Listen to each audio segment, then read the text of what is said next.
শালা গিরামে মাংস নেই, ছি আর জীবনে নেব না। গিন্নি, ও গিন্নি, গিন্নি।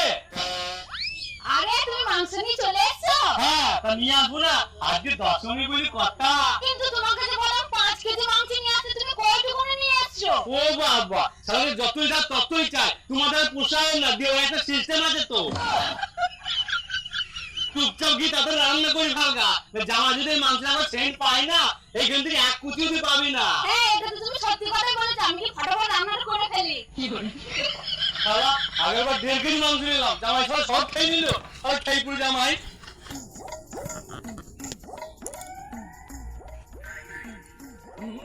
ভালোই সেন্ট মারছে, শ্বশুর কাছে নিয়েছে। শ্বশুর, শাশুড়ি, শ্বশুর মশাই। আরে বাবা জামাই তুমি? আপনি শ্বশুর মশাই আচ্ছা পাঁটা লোক তো। আজকে দোষও নেই, আজকে আপনি খাসির মাংস নিয়েছেন, আমাকে